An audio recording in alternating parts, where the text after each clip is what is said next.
Hello, সবাই কেমন আছেন? সবাইকে স্বাগত জানাই আজকের নতুন আরেকটি ব্লগে। ভিডিও শুরুটা দেখেই এতক্ষণে নিশ্চয়ই বুঝতে পেরে গেছেন আজকের দিনটা হচ্ছে সরস্বতী পুজোর। তাই মাম্মামকেও একটা লাল পাড়ের সাদা শাড়ি পরিয়ে দিয়েছি। এবার যখন বাড়ি গিয়েছিলাম তখন আমার মা ওকে এই শাড়িটা কিনে দিয়েছিল, তো সেটাই আজকে পরিয়েছি। শাড়িটা পাওয়ার পর থেকেই ও অপেক্ষায় ছিল কবে এই শাড়িটা পরতে পারবে। এখন বাজে সকাল 11টা মতন, আমরাও সবাই রেডি হয়ে বেরোচ্ছি আমাদের সব থেকে কাছে যে মন্দিরটা আছে সেখানে যাওয়ার জন্য। এখানে তো যে কোনো পুজোই একটু দেরিতে হয়, আমাদের ওখানে হয়ে যাওয়ার 1 সপ্তাহ বা 2 সপ্তাহ পরে একটা রবিবার দেখে। তবে এবারে যেহেতু রবিবারই পড়েছে সরস্বতী পুজোটা, তাই এখানের যে বাঙালি কমিউনিটি তারাও আর দেরি না করে একেবারে দিনের দিনই পুজোর আয়োজন করেছেন।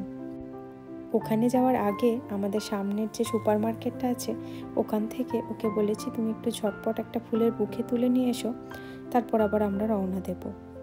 ওটা কেমন লাগছিল? বলতে পারছিলে? কি একটু হার্ড উচ্চারণগুলো, প্রোনাউন্সিয়েশনগুলো? আবার বলতে হবে তো মন্দিরে গিয়ে? কেন বলতে হয় না?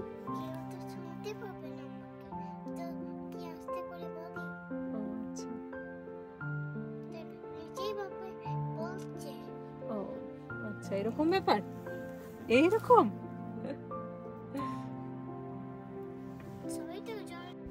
ফুল নেওয়া হয়ে গেছে, এবার আমরা আবার রওনা দেব। আর আগের দিন যখন আমাদের ঘরের পুজোর কেনাকাটি করছিলাম তখন ঠাকুরের জন্য একটু ফল আগে থাকতেই নিয়ে রেখেছিলাম। বেরোনোর আগে বাড়িতেও আমরা ছোট্ট করে একটু সরস্বতী পুজো করেছি, তবে খুব তাড়াহুড়োই ছিলাম বলে আর ভিডিও নেওয়া হয়নি। আর ছোটোবেলায় যেটা হয় পুজোর মন্ত্রগুলো ভীষণ কঠিন লাগে, আজকে আমার মেয়ের সাথেও ঠিক সেটাই হয়েছে। পুজো শেষে যখন অঞ্জলি দিই তখন অঞ্জলির মন্ত্রগুলো ওর ভীষণ কঠিন লেগেছে, তো সেজন্যই মন্দিরে গিয়ে আবার যখন অঞ্জলি দেবে তখন ও আর ওই মন্ত্র বলতে নারাজ। যাই হোক, চলুন, এখন আধ ঘন্টার মতন রাস্তা। ওখানে হয়তো এতক্ষণ পুজো শুরুও হয়ে গেছে, 11টা থেকেই পুজো শুরু হওয়ার কথা।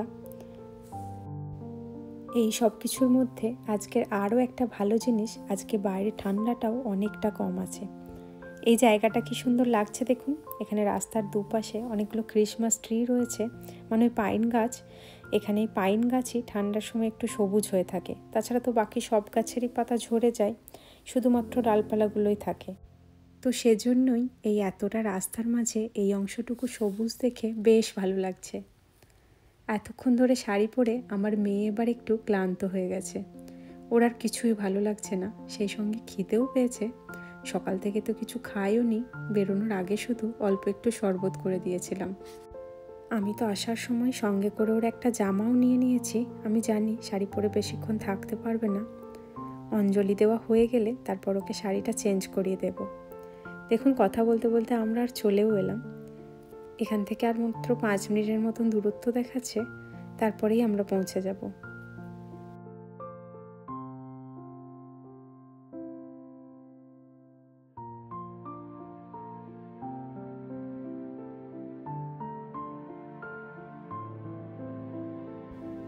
এই যে সামনের ডান দিকেই মন্দির। যারা আমার আগের বছরের সরস্বতী পুজোর ভিডিও দেখেছিলেন তারা নিশ্চয়ই ঠাকুরের প্রতিমাটিকে দেখলেই বুঝতে পারবেন। এখানে তো প্রত্যেক বছর নতুন নতুন ঠাকুর প্রতিমা আসে না, পুজো হয়ে গেলে আবার প্রতিমাটিকে তুলে রাখা হয়, তারপর পরের বছর পুজোর সময় বের করে পুজো করা হয়। শুধু আশেপাশে ডেকোরেশনটাতেই যা পরিবর্তন হয়। তো চলুন এবার আস্তে আস্তে ভেতরের দিকে যাই।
হবে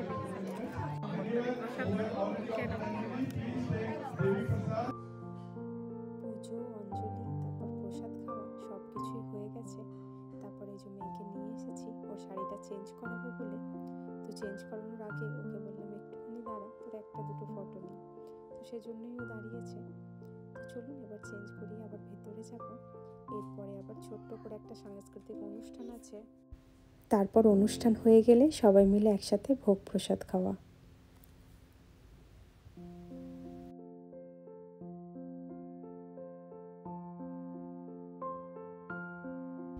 খুব সুন্দর কাটলো আজকের দিনটা। এবার ফেরার পালা। তবে ফেরার আগে গেছিলাম একবার ইন্ডিয়ান গ্রসারি স্টোরে। ওখান থেকে টুকিটাকি কিছু প্রয়োজনীয় জিনিস তুলে নিয়েছি, কারণ এখানে তো সচরাচর আসা হয় না।